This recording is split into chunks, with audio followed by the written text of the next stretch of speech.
우리 마태복음 14장 말씀 함께 나누고 있습니다. 14장 안에는 예수님께서 행하셨던 기적과 이적들이 몇 가지 나옵니다. 크게 보자면 지난주에 우리가 나누었던 오병이어 말씀이 첫 번째 예수님이 행하신 기적이고요. 그리고 지금 우리가 읽은 이 22절부터 33절 우리가 흔히 예수님께서 바다 위를 걸으신 사건이라고 하죠. 이 내용이 두 번째 기적에 해당합니다. 오늘 본문 기록하고 있는 내용을 잘 보시면 일정한 순서를 따라서 기록을 하고 있습니다. 제일 처음에는 상황이 어떠했는지를 설명하고요. 두 번째로는 이 상황 속에서 예수님께서 어떻게 하셨는가. 그리고 세 번째로 제자들은 어떻게 했는가. 그리고 마지막으로는 예수님께서 제자들이 바다 위를 걷게 하시는 그런 내용으로 전개가 됩니다.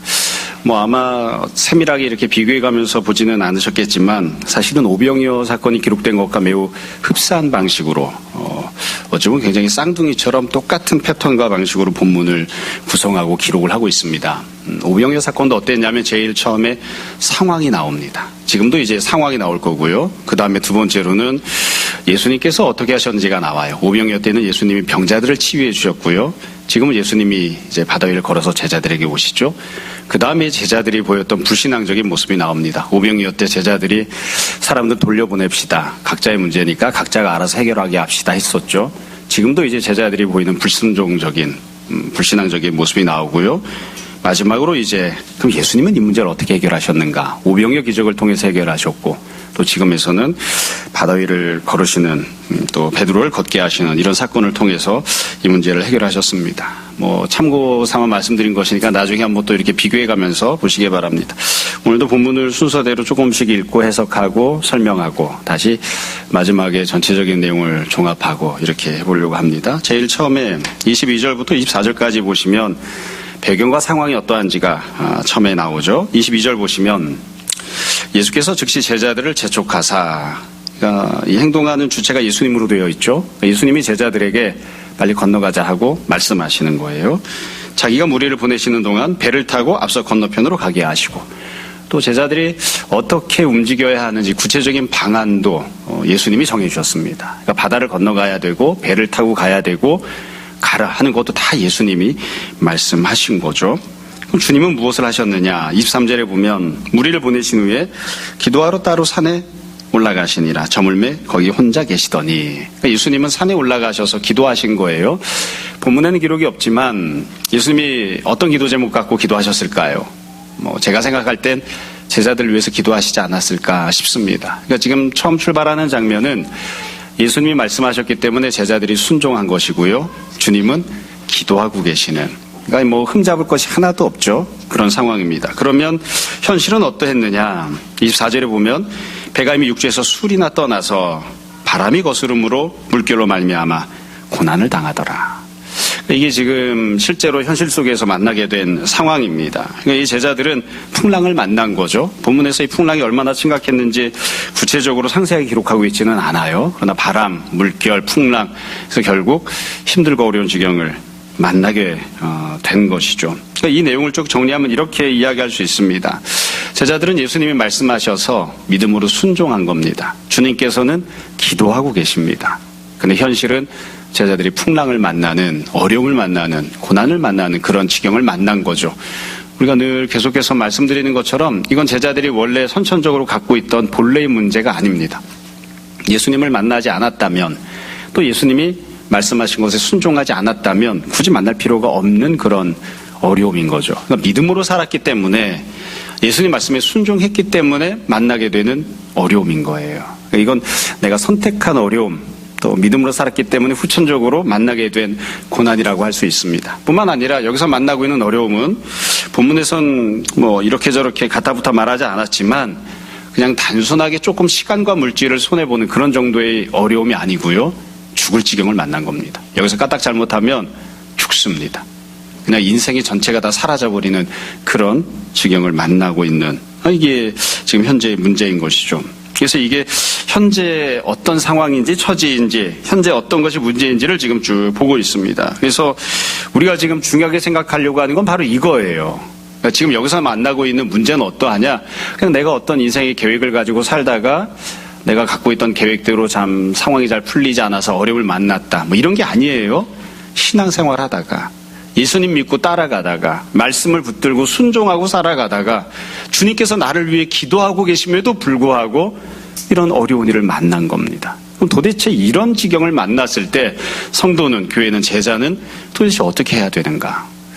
사실 이런 일을 안 만나는 게 제일 좋겠죠. 근데 우리가 살다 보면 이런 이해할 수 없는 참 이런 처지를 당하기도 하거든요. 이럴 때 과연 어떻게 해야 하는가? 이 내용이 나오는 거예요. 그래서 크게 보자면 이 상황과 이 문제는 오병이와 조금 비슷한 측면이 있습니다. 왜냐하면 사람들이 예수님을 찾아가서 빈들에서 주님을 만났잖아요. 오병이의 처음 출발하는 배경과 상황은 그겁니다.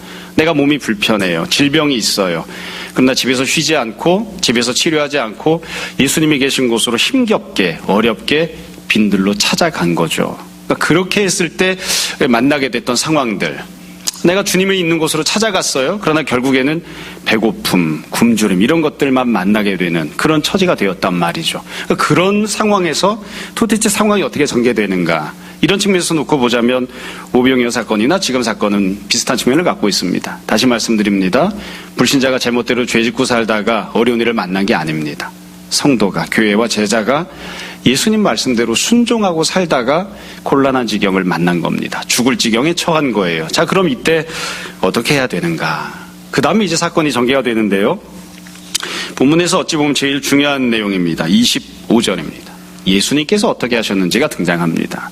언제나 그렇지만 본문이 기냐 짧으냐와 상관없이 또 상세하게 기록했는가 아니면 생략해서 기록했는가와 상관없이 제일 중요한 건 예수님께서 행동하신 겁니다. 앞에 있던 오병이어 사건도 마찬가지예요. 빈들에서 병자들과 굶주린 자들을 보고 예수님은 어떻게 하셨는가? 이게 기준이었거든요. 그래서 지금 우리가 오늘 본문 내용을 살펴볼 때에도 25절이 제일 중요합니다. 25절이 기준이에요. 이걸 기준 삼아서 제자들의 행동에 대해서도 평가할 것이고 제자들이 이러이러하게 행동했어야 된다. 바램을 이야기할 겁니다. 우리 스스로에게 적용할 때도 이걸 기준점 삼을 거예요. 자, 그러면 예수님이 어떻게 하셨는지를 볼게요. 25절에 보면 이렇게 시작합니다. 밤 사경에. 로마 시대 때 시간을 여러 가지로 나누었는데 지금 나오는 사경이라고 하는 건 저녁 6시부터 새벽 6시까지를 4시로 나누었을 때 그중에 네 번째 시간대입니다. 그래서 지금은 대략 보자면 새벽 3시에서 새벽 6시 사이쯤 이렇게 돼 있는 거죠. 그러니까 아마 본문이 기록하지 않았어도 제자들이 밤새 이거 수고한 거죠. 예수님께서도 밤새 그냥 기도하시다가 새벽 3시가 넘어서야 비로소 예수님이 움직이기 시작한 거예요. 한참 동안 상황이 힘들고 모진 고통이 지속이 된 거죠. 그 다음엔 어떻게 되었는가? 예수님께서 여러분 잘 보시면 세부적으로 두 가지를 기록하고 있습니다. 우리 그냥 한 가지로 생각하는데 25절 다시 보세요. 밤사경에 첫 번째로 예수께서 바다 위로 걸어서 예수님이 행하신 거죠. 예수님은 바다 위를 걸으셨습니다. 두 번째로 제자들에게 오셨다. 이걸 우리가 좀 주의 깊게 잘 생각해 봐야 됩니다. 우리가 흔히 생각할 때에는 이 본문의 내용을 예수님이 바다 위를 걸으셨어.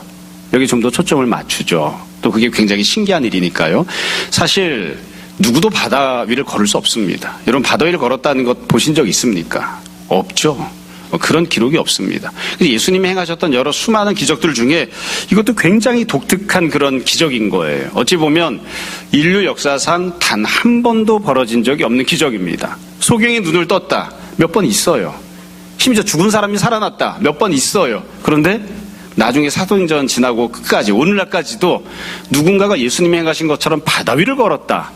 이런 일은 없죠. 그러니까 예수님께서 창조주로서 정말 엄청난 권능을 행하신 거예요. 그래서 우리가 이 부분에 초점을 맞추곤 하는 거죠. 어떻게 이런 일이 있을까? 정말 기적 중에 기적이 일어났다. 이런 엄청나고 대단한 사건이 이제 그래서 우리가 예수님이 정말 엄청난 분이셔. 기적을 행하시는 분이셔. 바다 위를 걸으시는 분이셔. 여기 종종 초점을 맞추곤 한다고요. 근데 예수님이 행하셨던 것은 이것만이 아니고요. 사실은 그 뒤 두 번째 내용이 훨씬 더 중요한 거예요. 바다 위를 걸으셨는데 그 다음엔 어떻게 되었느냐? 제자들에게 오셨다. 제자들에게 오셨다. 여러분 시선을 여기에다 잘 맞추셔야 됩니다. 예수님이 행하셨던 두 가지 중에 두 번째 측면. 바다 위를 걸으셨다가 아니라 제자들에게 오셨다. 이게 핵심입니다. 예수님이 제자들에게 오신 거예요. 본문은 이것도 상세하게 설명을 안 했어요. 그러나 여러분 한번 생각해 봅시다. 이 장면을 그림을 그려보세요. 풍랑이 일고 있잖아요. 바람이 불고 물결이 치고 풍랑이 일고 그래서 바다가 제멋대로 날뛰고 있다고요. 그 가운데 예수님이 바다를 걸으셔서 제자들을 찾아오신 겁니다. 제자들하고 함께 하시고자 오신 거예요. 그러니까 그 장면을 생각해 보시면 얼핏 보면 예수님 모습이 잘 보이지도 않을 것 같고요. 어떻게 보면 예수님 말씀이 잘 들리지도 않을 것 같아요. 굉장히 시끄러운 장면이니까요. 또 예수님께서 바다 위를 걸어오실 때 여러분은 어떻게 생각하십니까? 주님의 옷이 젖었을까요? 안 젖었을까요? 바다 위도 걸어오는 판국이니까 옷은 안 젖었겠지 이렇게 생각할 수도 있어요. 저는 그렇게 생각하지 않습니다. 바다 위를 걸어오셨으니까 예수님 발이 다 젖으셨겠죠. 옷이 다 젖으셨겠죠. 어쩌면 지금 바람과 풍랑이 몰아치고 있으니까 속옷까지 다 흠뻑 젖었을 거예요. 우리가 그냥 비가 내리는 곳에만 밖에 나가도 다 젖잖아요. 그러니까 예수님이 다 젖는 것을 감내하시고 예수님께서 불편해지는 그 모든 것들을 감내하시고 바람을 다 맞으시면서 비바람 속에 들어가는 것을 다 감내하시면서 제자들을 찾아오신 거예요. 예수님이 행하셨던 선택하셨던 이 모습이 갖고 있는 중요한 특징이 있어요. 뭐냐면 우리가 일반적으로 생각하는 어떤 문제를 해결하는 방식과 굉장히 다르다는 점입니다. 주님께는 또 다른 옵션이 얼마든지 가능했습니다. 예수님께서 이 상황 속에서 선택할 수 있는 또 다른 선택이 있었어요. 우리가 가장 원하는 그리고 가장 일반적으로 생각하는 가장 손쉬운 해결책이 뭘까요? 간단합니다. 풍랑을 잔잔케 하는 겁니다. 바람을 잔잔케 하시고요. 물결을 잔잔케 하시고요. 풍랑을 잔잔케 해서 제자들이 열심히 노를 젓기만 하면 얼마든지 문제를 해결할 수 있게끔 제자들 스스로의 힘만으로도 얼마든지 바다를 건너갈 수 있게끔 그렇게 해주시면 돼요. 그렇게 해주시면. 우리도 종종 이런 것들을 일상생활 속에서 이야기하잖아요. 안 와도 돼. 그냥 돈만 붙여. 그럼 되잖아요. 근데 예수님 그렇게 안 하신다고요. 뿐만 아니라 예수님께서 바다를 걸어오셔서 제자들을 만나셨는데 그 순간에도 잘 생각해야 됩니다. 풍랑은 여전히 일고 있었습니다. 그러니까 예수님이 선택하신 방식은 풍랑을 멈추게 하는 게 아닙니다. 예수님께서 해결하셨던 모습은 제자들이 당하고 있던 고통을 제거해 주는 게 아니에요. 예수님께서 제자들을 찾아오시는 거예요. 주님께서도 고통을 당하면서 주님께서도 바람을 맞으면서 주님께서 온 몸이 다 바닷물에 이렇게 젖어가는 그것들을 다 당하시면서 제자들을 찾아오시는 그게 바로 예수님이 선택하신 겁니다. 그래서 오병이어 때 우리가 보았던 그걸 그대로 적용하면 이렇게 이야기할 수 있습니다. 병든 사람들이 주님을 찾아서 빈들에 왔잖아요. 그때 주님이 어떻게 하셨나요? 첫 번째, 그들 앞으로 한 걸음 나아가셨습니다. 두 번째, 그들을 바라보셨고 세 번째, 그들을 불쌍히 여기셨습니다. 그러니까 지금 예수님께서 하셨던 행동도 마찬가지로 이야기하면 이렇게 이야기할 수 있는 거예요. 예수님은 어떻게 하셨는가? 첫 번째, 온몸이 힘들고 고단하고 고통을 당해도 제자들에게 움직여주신 거예요. 주님의 몸을 갖고 오셨어요. 두 번째, 주님은 계속해서 제자들을 바라보고 계십니다. 세 번째, 예수님께서 제자들을 긍휼히 여기시는, 불쌍히 여기시는, 조금 더 고상하게 표현하면 제자들을 사랑하는 마음을 가지셨습니다. 그래서 예수님께서 온전하게 제자들을 향하는 그런 모습을 보여주신 거죠. 그게 바로 지금 이 본문에서 예수님을 표현하고 있는 겁니다. 다시 말씀드려요. 이게 중요하니까 반복해서 말씀드리는 겁니다. 이걸 순서 거꾸로 생각하시면 안 돼요. 예수님께서 바다 위를 걸어오시다 보니까 어쩌다 보니 제자들을 만난 것이다. 아닙니다. 예수님께서 제자들을 찾아오시려고 했던 것이 원래 목적이고요. 그런데 상황이 여의치 않은 거예요. 상황이 풍랑이 일구는 바다인 거예요. 그렇기 때문에 바다 위를 걸어오신 겁니다. 그럼에도 불구하고 바다 위를 걸어서 제자들을 찾아오신 거예요. 순서를 정확하게 생각해야 됩니다. 예수님은 어떤 행동을 하셨는가? 제자들을 찾아오셨습니다.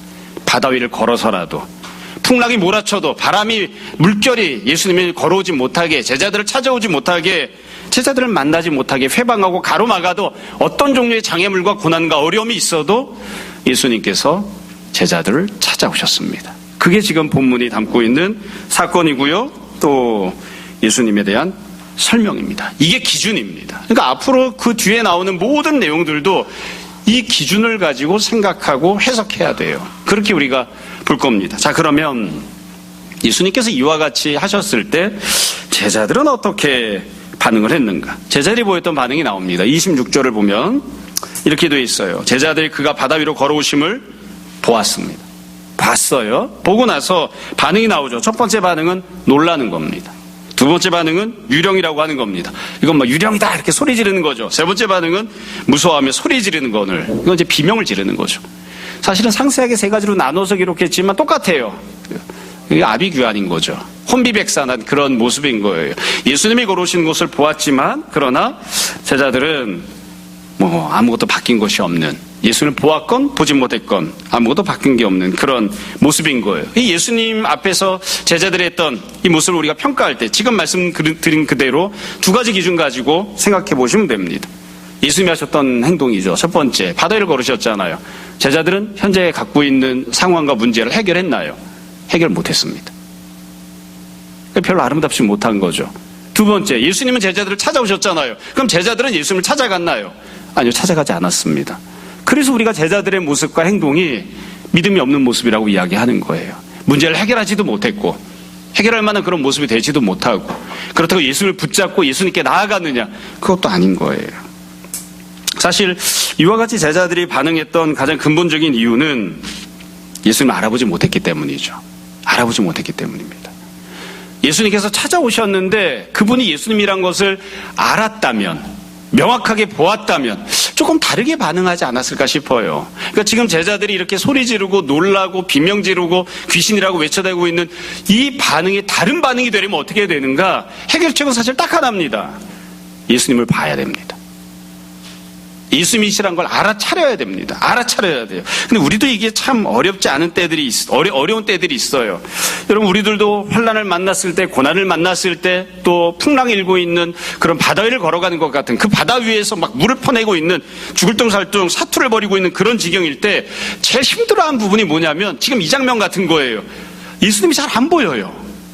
우리가 이 본문 읽을 때 제자들을 뭐라고 꾸지람하고 나쁘게 평가하기도 하지만 현실을 생각해 보자고요. 예수님이 명확하게 보였을까요? 지금 시간이 몇 시입니까? 새벽 3시예요. 밖에 나가면 아무것도 안 보입니다. 더군다나 지금 바다 위에 있잖아요. 풍랑이 막 몰아치고 있잖아요. 예수님 보일까요? 어슴푸레 보이는 거죠. 잘 안 보여요. 예수님 말씀하시면 잘 들릴까요? 잘 안 들려요. 그러니까 우리도 이것 때문에 고민을 하잖아요.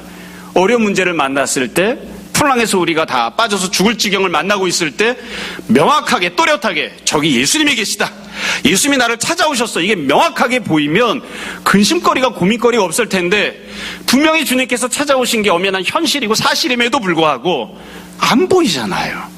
저기 예수님이신가? 예수님이 나를 찾아오신 게 맞나? 주님이 나와 함께 하시는 게 분명한 사실인 게 맞나? 이게 어렵죠. 그래서 주님께서 찾아오셨음에도 불구하고 주님의 모습조차도 나를 힘들고 어렵게 만드는 풍랑의 일부로 그냥 들어가 버리는, 풍랑만 보이고 마는, 바다만 보이고 마는 그런 지경들을 우리가 당하곤 합니다. 이게 제자들이 했던 행동이에요. 다시 말씀드립니다. 제자들은 예수님께서 보여주셨던 모습을 눈꽃만큼도 닮지 않았습니다. 아무것도 주님을 닮지 못한, 그렇다고 주님을 향해 어떤 믿음도 고백하고 있지 못한, 그게 제자들의 상황인 거예요. 자, 그러면 본문의 마지막 부분입니다. 오늘 우리가 제일 많이 생각해 봐야 되는, 그리고 또 너무나 유명한 부분이죠. 27절부터 33절까지 내용입니다. 이 내용은 예수님께서 베드로로 하여금 믿음으로 행동하게끔 인도하시는, 가르쳐 주시는 그런 내용입니다. 그러니까 결국 이와 같은 상황 속에서 도대체 성도와 제자는 어떻게 해야 되는가? 믿음으로 살았는데도 고난과 어려움을 만났을 때 성도는 어떻게 해야 되는가? 그 내용이 27절부터 33절에 나오는 거예요. 오병이어 기적을 생각해 보세요. 수많은 사람들이 예수님 말씀 듣겠다고 빈들까지 힘겹게 찾아 나왔지만 현실은 배고픔만 만났잖아요. 굶주림만 만났잖아요. 제자들이라고 하는 작자들은 돌려보냅시다 이렇게 믿음 없이 행동하고 있잖아요. 자, 그럼 이 상황을 어떻게 해결해야 됩니까? 예수님께서 오병이어 기적을 행하셨죠. 그렇게 해결을 하셨습니다. 지금도 마찬가지입니다.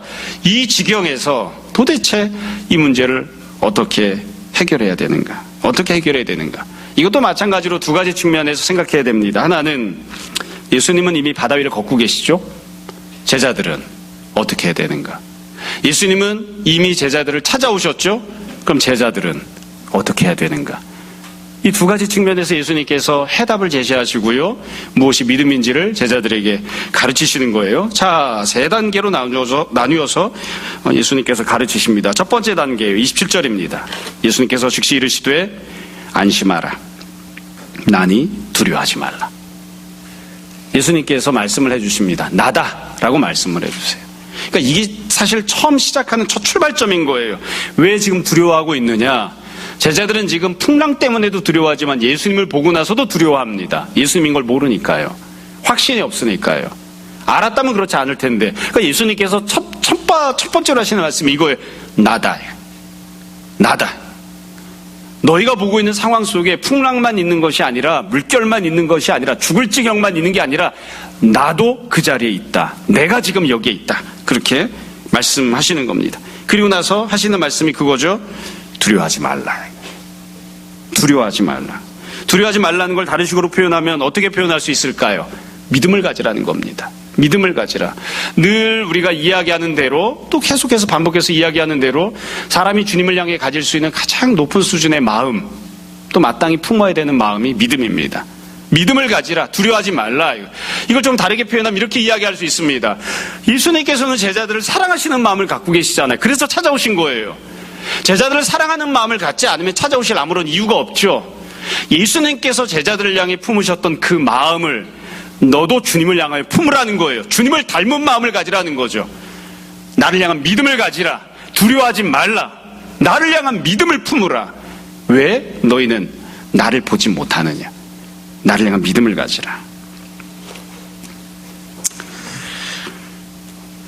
이렇게 이야기하면 좀 예수님께 좀 송구한 그런 말일지도 모르겠습니다. 주님께서는 바다 위를 걷기 시작하실 때, 처음에 바다 위에 발을 얹으실 때 두려우셨을까? 안 두려우셨을까? 예수님이 뭐가 두려웠겠어요? 예수님은 두려웠을까? 안 두려웠을까? 예수님 두려워하지 않으셨습니다. 그러면 두려워할 필요가 없는 상황이어서 그랬나요? 아니요. 빠지면 죽습니다. 그래도 주님 두려워하지 않으셨습니다. 그게 주님이 품으신 마음입니다. 종종 성도들이 그런 이야기를 해요. 제가 특별히 탁월하게 훌륭한 믿음을 갖고 있는 것은 아니지만, 목사님은 목사님이니까 그렇게 하시는 거죠. 장로님은 장로님이시니까 그렇게 하는 거죠. 저분은 신앙생활을 30년이나 했으니까, 저분은 상황이 넉넉하니까, 저분은 갖고 있는 게 많으니까, 저분은 어떻게든 자기 힘으로 문제를 해결할 수 있으니까, 그래서 저렇게 믿음을 갖고 어떻게든 해결하려고 하는 거죠. 우리가 종종 그렇게 이야기하곤 해요. 그러면 목사는, 장로는, 능력을 갖고 있는 사람은, 30년 신앙생활한 사람은, 돈이 많은 사람은 힘들고 어려운 지경을 만나면 두려운 마음이 전혀 없을까요? 그냥 마음이 편안할까요? 아닙니다. 예수님께서 물론 주님은 창조주시니까 우리와 완전히 같은 마음은 아니시지만 주님께서 두려워하는 마음을 갖지 않으셨습니다. 현실은 두려워하는 것이 마땅한데, 그리고 제자들에게 말씀하시는 거예요. 너도 내가 품었던 마음을 품으라. 두려워하지 마라. 믿음을 가지라. 이게 첫 번째입니다. 믿음을 갖고 두려워하지 않아야 안심할 수 있는 거죠. 자, 그러면 두 번째로, 그 다음엔 어떻게 되었는가? 예수님 말씀하시니까 베드로가 반응을 합니다. 베드로가 반응을 해요. 저는 이 베드로가 했던 반응을 보면 참 귀한 반응인 것 같아요. 이런 믿음을 가졌으면 좋겠어요. 28절, 베드로가 대답하여 이르되, 자, 뭐라고 이야기하죠? 주여, 만일 주님이시거든. 참 묘한 표현이죠. 주여, 만일 주님이시거든. 이게 무슨 말입니까? 주님이라고 불렀잖아요. 그러고 나서 만일 주님이시거든. 무슨 말이냐면 확신이 없는 거예요. 저분이 진짜 예수님이신가? 내가 당하고 있는 이 고난의 현장에 찾아와서 나의 이름을 부르고 있는, 내가 당하고 있는 고난을 함께 당하고 있는 저분이 정말 예수님이 맞으신가? 주님이 나와 함께하고 있는 게 맞나? 아직 확신이 없어요. 주님, 만일 정말 당신이 주님이시라면. 그리고 나서는 베드로가 이렇게 이야기하죠. 예수님께 부탁합니다. 요구합니다. 나를 명하사, 첫 번째 물 위로, 두 번째 오라 하소서. 베드로가 이 표현했던 걸 보면 정말 독특해요. 여러분, 다시 말씀드립니다. 베드로는 지금 갖고 있는 문제가 풍랑입니다. 죽게 생겼잖아요. 우리가 만약에 이 상황에서 예수님을 만나면 뭐라고 기도해야 마땅하겠습니까? 풍랑을 잔뜩 해달라고 하겠죠. 형통함을 달라, 평안함을 달라, 건강을 달라, 이 문제를 해결해달라, 내가 도무지 어려운 일을 만나지 않게 해달라, 내가 지금 당하고 있는 힘들고 어려운 이 지경을 해결해 주셔서 내가 죽을 지경에서 벗어나게 해달라, 이렇게 기도하는 게 마땅할 거예요. 근데 베드로 그렇게 하지 않습니다. 베드로가 보면 참 믿음이 없는 때가 많은데 지금 이 장면을 보면 정말 훌륭한 믿음을 갖고 있어요. 그리고 어떻게 이야기하느냐? 딱 두 가지 요구하잖아요. 딱 두 가지. 첫 번째가 무엇이에요? 물 위로, 두 번째로 걸어서 주님께로 오라. 그렇게 나에게 말씀해 주십시오. 물 위를 걸어서 주님께 오는 자가 되라. 그렇게 나에게 명령해 주십시오. 말씀해 주십시오. 이렇게 이야기하고 있다고요. 베드로가 주님 앞에 베드로가 주님 앞에 고백했던 이 내용은 정확하게 이야기하면 이겁니다. 내가 예수님이 하시는 것처럼 하게 해주십시오. 주님께서 무리를 걸으시니까 나도 무리를 걷게 해주십시오. 주님께서 우리를 찾아오셨으니까 나도 주님께 가는 자가 되게 해주십시오. 그렇게 요구하고 있는 거예요. 그래서 이게 본질적인 해결책입니다. 오병이어 사건도 그런 내용이죠. 굶주림이 있습니다. 배고픔이 있습니다. 기왕이면 배고픔을 아예 없게 해주시면 좋겠지만, 그러나 배고픔이 있다 할지라도 주님이 먹을 것을 공급해 주시면 배고픔은 아무 문제가 아니잖아요. 질병이 있습니다. 연약함이 있습니다. 그러나 주님께서 그걸 고쳐주신다면 질병은 아무 문제가 아닐 수 있습니다. 풍랑이 있습니다. 풍랑이 잔잔케 되는 것도 해결책이지만, 풍랑이 있고 어려움이 있어도 그것을 딛고 서서 그것을 두려워하지 않고 믿음을 갖고 평안하게 안심하는 마음으로 주님께 갈 수 있다면 풍랑이 도대체 무슨 문제가 됩니까? 풍랑이 몰아치던 죽을 지경을 만나던 그것을 딛고 건너갈 수 있다면 그건 아무 문제가 안 되는 거죠. 그래서 지금 베드로가 예수님 앞에 본질적인 해결책을 부탁하고 있는 겁니다. 나도 주님처럼 행할 수 있게 해주십시오. 지금 만나고 있는 이 풍랑을 잔잔케 하시는 그런 해결책이 아니라 내가 바다 위를 걷는, 그리고 주님께로 가는 그런 믿음을 허락해 주십시오. 그렇게 베드로가 반응을 하고 있는 거예요. 다시 말씀드립니다. 베드로가 정말 귀하게 믿음으로 반응하고 있습니다. 내가 예수님께서 우리에게 하시는 것처럼 나도 예수님께 그렇게 행하게 해 주십시오. 이렇게 말씀드린 거예요. 그러니까 예수님께서 두 번째로 말씀하십니다. 두려워하지 않는 것, 두려워하지 말라 말씀하신 게 첫 번째였다면 두 번째 단계는 이거예요. 29절 예수님 말씀하십니다. 오라. 딱 한마디 하셨죠. 저는 목회자이기 때문에 또 설교자이기 때문에 이런 것들이 더 신경 쓰이는지 모르겠어요. 베드로가 부탁한 건 두 가지예요. 첫 번째는 뭐죠? 물 위로. 두 번째는 오라. 베드로가 예수님께 부탁한 건 두 가지예요. 근데 예수님은 두 가지 중에 한 가지만 말씀하십니다. 어떻게 말씀하셨어요? 물 위로 걸어서, 이 말씀은 안 하셨어요. 두 번째 해당하는 내용. 뭐만 말씀하셨나요? 오라. 이것만 말씀하신 거예요. 물론 오라고 하는 이 말씀 안에는 무리를 걸어서라는 뜻도 내재되어 있겠죠. 포함되어 있겠죠. 그런데 예수님께서 말씀하신, 대답하신 이 안에서 주님이 정말 중점을 두고 있는 게 무엇인지 우리가 알 수 있습니다. 예수님께서 베드로에게 주시는 응답은, 이 상황에 대한 해결책은 간단해요. 네가 나에게 오는 것이 이 문제에 대한 해결책이라는 거예요. 오라. 이걸 다르게 표현하면 내게로 오라 이겁니다. 내게로 오라. 조금 더 풀어서 이야기하자면, 상황이 좋지 못하지만, 현실은 힘들고 어렵지만, 풍랑이 몰아치고 있지만, 너 나 사이에 장애물이 있지만, 그래서 네가 나에게 오려고 하는 것을 선택한다면, 네가 나에게 오는 것을 선택한다면 죽어야 할 수도 있지만, 그러나 너는 나에게로 오라. 이게 예수님이 주시는 해답입니다. 넌 내게로 오라. 내게로 오라. 풍랑이 치는 바다를 건너서 예수님께로 오라. 이게 지금 주님께서 말씀하시는 거예요. 다시 말씀드려요. 주님께서 오라고 말씀하셨지만 문제는 그대로 있습니다. 풍랑을 잔잔케 하신 다음에 오라고 하시는 게 아니라 현실과 처지는 그대로입니다. 어려운 건 그대로 남아 있어요. 그런데 너는 내게로 오라. 내가 너에게 간 것처럼 너도 나에게 오라. 그렇게 말씀하십니다. 똑같은 거예요. 다만 차이가 있다면 그거죠. 예수님은 굉장히 오래 걸어오셨어요. 얼마나 걸어오셨는지 모르겠어요. 바다 위를 10분 걸으셨는지 30분 걸으셨는지 1시간 걸었는지 모르겠습니다. 걸어서 오셨잖아요. 여하튼 배 타고 가는 것보다는 더 천천히 오셨겠죠. 모르겠어요. 바다 위를 걸으시는 판국이니까 속도는 훨씬 더 빨랐을지도 모르겠습니다만, 일반적인 것으로 생각하면 주님께서는 오랫동안 걸어서 베드로에게 오신 것이고, 베드로에게는 지금 눈앞에 보이거든요. 가까이 찾아온 나를 너도 나에게 다가오는 선택을 하라. 그렇게 지금 말씀하시는 겁니다. 이게 지금 예수님께서 말씀하신 두 번째예요. 잘 기억하시기 바랍니다. 첫 번째, 두려워하지 말라. 내가 너를 향해 품었던 마음을 너도 나를 향해 품으라. 네 마음속에 상황이 현실이 어려움이 있는 것이 아니라 예수 그리스도가 가득하게 해라. 주님을 향한 마음을 품는 자가 되라. 두려워하지 마라. 두 번째는 오라. 네 몸이, 네 행동이 나를 향하게 하라. 이게 예수님이 말씀하신 두 번째입니다. 자, 그러면 그 다음엔 어떻게 되었는가?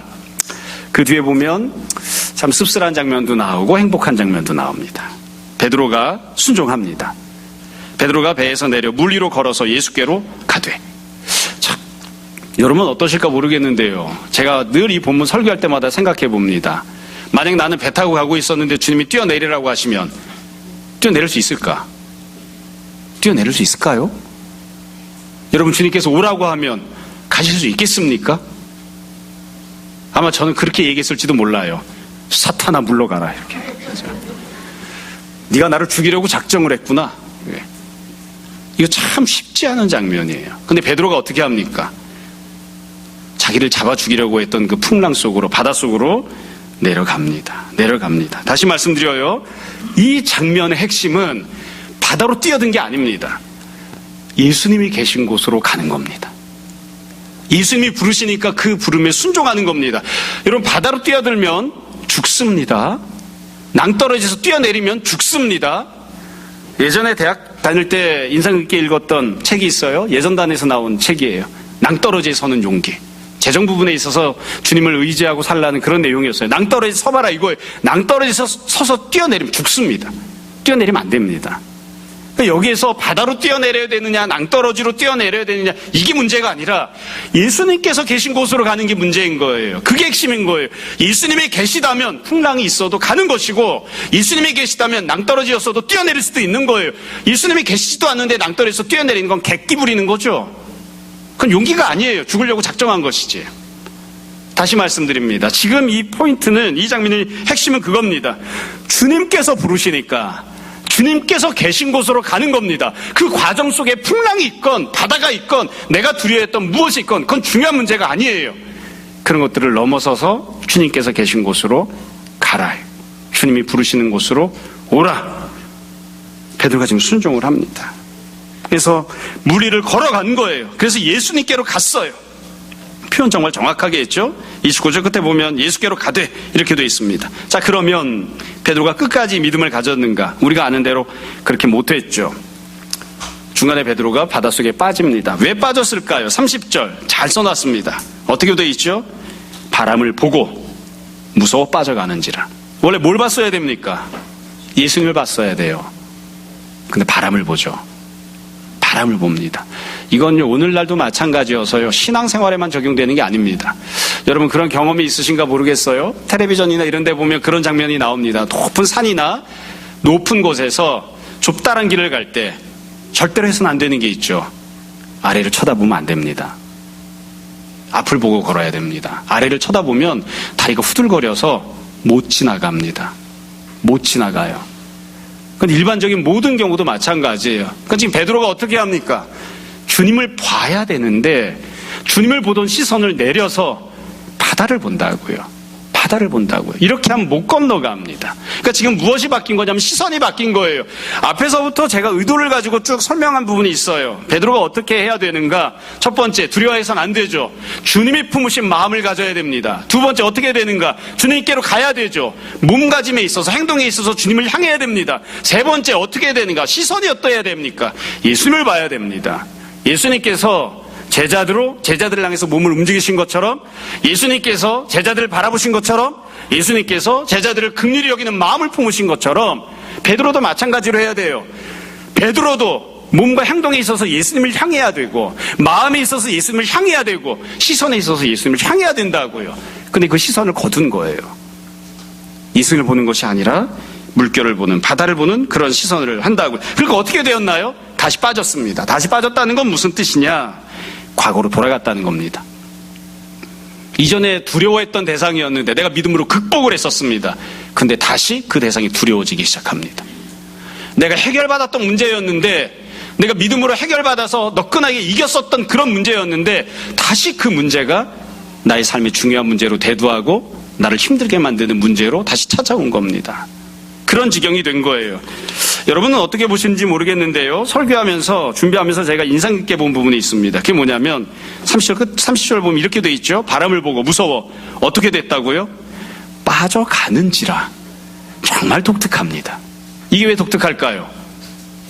빠져가는지라. 여러분, 물에 빠져보신 적 있으신가요? 물에 빠질 때 어떻게 빠지나요? 천천히 빠져가나요? 사람이 물에 들어가면 슝 하고 들어갑니다. 물에 들어가면 어떻게 빠지나요? 풍 하고 그냥 빠지는 거지, 천천히 빠져 들어가는지라. 이렇지 않다고요. 그러니까 지금 베드로가 물에 빠져 들어가는 이 상황은 어떤 것이냐면 이렇게 이야기할 수 있습니다. 지금은 기적과 현실이 공존하고 있는 시간입니다. 주님께서 바다를 걷게 하셨던 기적과 바다에 빠져 죽을 수밖에 없던 현실이 공존하고 있는 거예요. 그래서 천천히 빠져 들어가고 있는 거죠.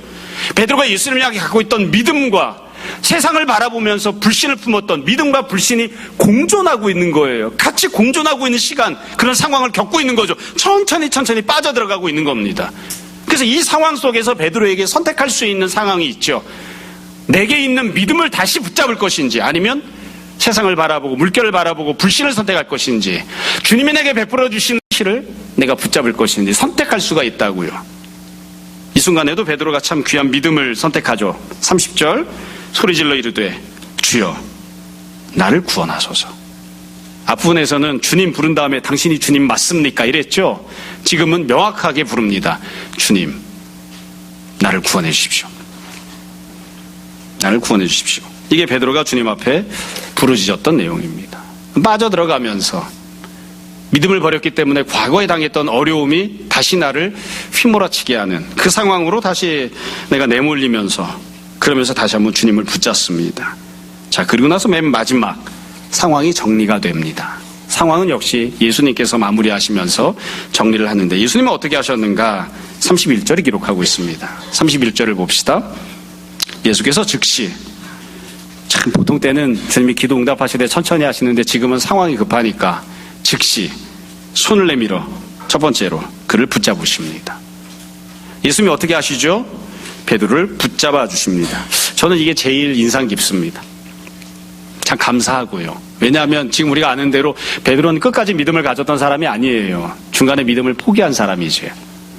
끝까지 문제를 해결하고 승리한 사람이 아니에요. 중간에 다시 과거의 문제로 회귀하고 함몰되기 시작한 사람이지. 그러나 주님이 그를 버리지 않습니다. 그를 붙잡아 주십니다. 여러분, 여기서 우리가 꼭 기억해야 할 점이 있습니다. 예수님이 어디서 베드로를 붙잡아 주시나요? 바다 위에서 붙잡아 주시는 겁니다. 베드로가 만났던 죽을 상황에 예수님이 찾아오셨다고요. 예수님도 죽을 지경을 지금 같이 만나고 계시다고요. 같이 경험하고 계시다고요. 같이 공존하고 공유하고 계신 거예요. 그 상황에서, 문제를 해결하지 않은 상황에서 여전히 풍랑은 몰아치고 있는데 그 바다 위에 서신 예수님께서, 같이 문제를 겪고 계신 예수님께서, 물벼락을 맞고 있는 예수님께서 바다 위에서 베드로의 손을 잡아주십니다. 문제 아직 해결 안 됐습니다. 그러니까 이게 예수님이 이 문제를 해결하시는 방식이에요. 문제가 평온해지거나 바다가 물결이 잔잔해지거나, 아니 그런 일 없습니다. 계속 여전히 힘들고 어렵고 죽을 지경이에요. 근데 그 죽을 지경 속에서 내가 계속 죽어나가니까 예수님께서 내 손을 잡아주십니다. 베드로의 손을 붙잡아 주십니다. 이게 예수님이 해결하시는 방법입니다. 그리고 난 다음에 주님이 말씀을 하시고 32절 이렇게 하시죠.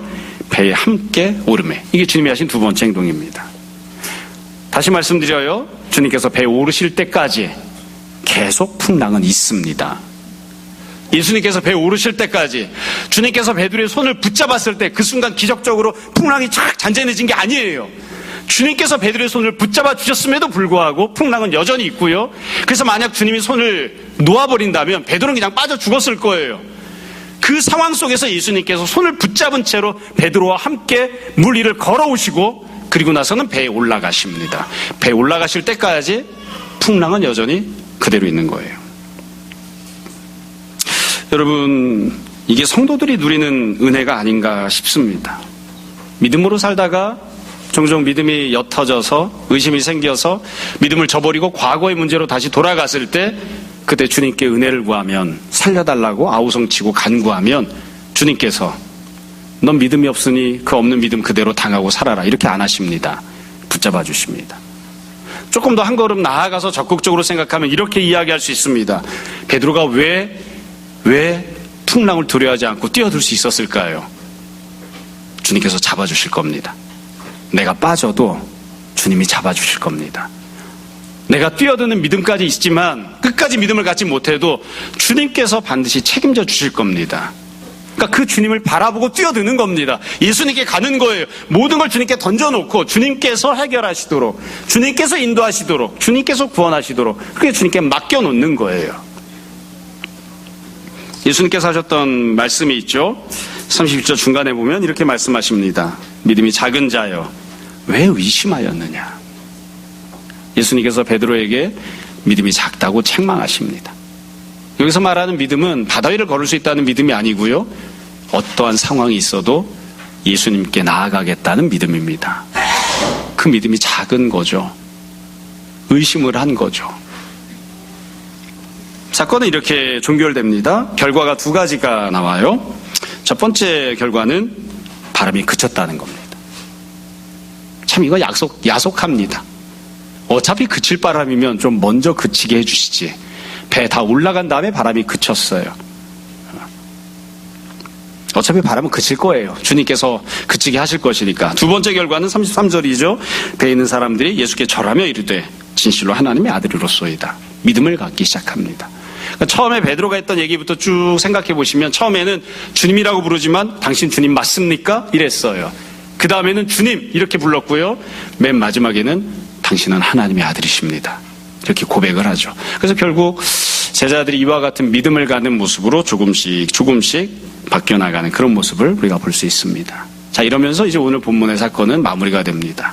자, 이제 오늘 본문 말씀에서 우리가 꼭 기억해야 하는 내용들 한두 가지 말씀드리고 말씀을 마무리하겠습니다. 본문 자체가 너무나 분명하고 유명하기 때문에 또 이미 제가 여러 번 반복해서 설명했기 때문에 여러분들이 다 충분히 이해하고 또 스스로에게 적용할 수 있는 내용들을 또 주님이 우리에게 어떤 말씀 주시는지를 생각하지 않으셨을까 싶습니다. 일단 첫 번째로 이 사건은 제자들 자신과 관련된 문제입니다. 제자들이 봤을 때 다른 사람의 문제가 아니고 나 자신의 문제입니다. 오병이어는 제자들의 문제가 아니죠. 제자들도 물론 배고프고 굶주렸지만 5,000명이나 되는 사람들이 다른 사람들이 굶주렸던 사건입니다. 그들이 주님을 믿고 믿음을 가졌는데 어려움에 처했을 때 우리는 그들에게 어떻게 해줘야 됩니까? 이게 오병이어 사건이라면 지금 사건은 그게 아니에요. 내가 예수님 믿고 있는데 내가 예수님 말씀에 순종했는데 주님이 나를 위해서 지금도 기도하고 계신데 왜 내가 이렇게 죽을 지경을 만나야 됩니까? 왜 내가 풍랑을 만나야 됩니까? 왜 내가 이렇게 어려움을 겪어야 합니까? 내가 갖고 있는 나의 믿음의 문제예요. 이 문제를 나는 어떻게 해야 하는가? 그래서 우리가 신앙생활하면서 이런 지경을 만날 때 이런 것들을 생각했으면 좋겠습니다. 본래부터 갖고 있던 문제가 아니라 신앙생활 이후에 나를 찾아온 문제들에 대해서 우리는 어떻게 해야 되는가? 예수님께서는 어떻게 행동을 하셨나요? 예수님께서는 온전히 제자들을 향하셨습니다. 마찬가지로 지금 본문이 우리들에게 제자들에게 주는 메시지는 매우 단순합니다. 온전히 주님을 향해야 됩니다. 마음이 온전히 주님께 가 있어야 됩니다. 내가 풍랑 속에 있어도 고난 속에 있어도 내 마음은 주님을 향해 온전히 가 있어야 됩니다. 두려워하는 마음이 아니라 풍랑 때문에 생기는 마음이 아니라 주님을 향한 믿음을 갖고 있어야 됩니다. 내 몸은 내 행동은 주님을 향해야 됩니다. 풍랑이 있어도 주님께 찾아 나가기 위해서 내 몸을 주님께로 던지는 바다로 던지는 바다 위로 올라서는 그런 주님을 향한 구체적인 행동을 해야 됩니다.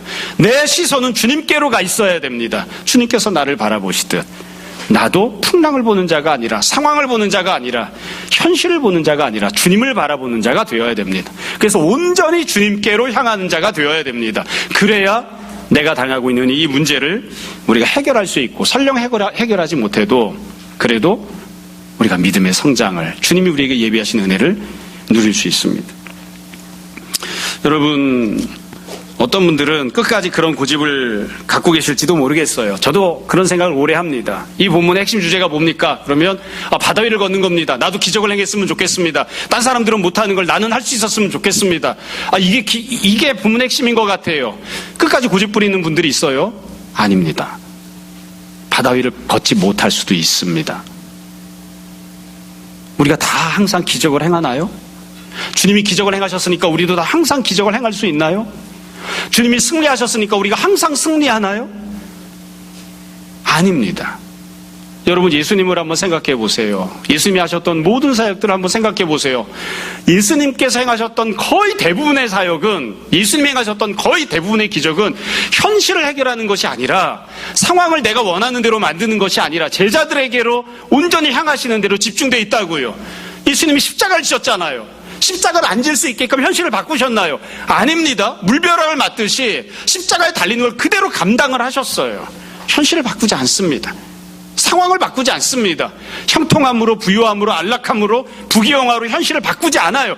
현실은 있는 그대로 놔두시고 그 위를 걸어서 제자들에게 오시는 게 예수님이 행하셨던 일이에요. 우리들도 어떤 때는 때때로 주님께서 내가 당하고 있는 현실을 기적적으로 이겨낼 수 있게끔 역사해 주시기도 하지만 우리 기적 행하지 못할 수도 있습니다. 보란 듯이 승리하지 못할 수도 있습니다.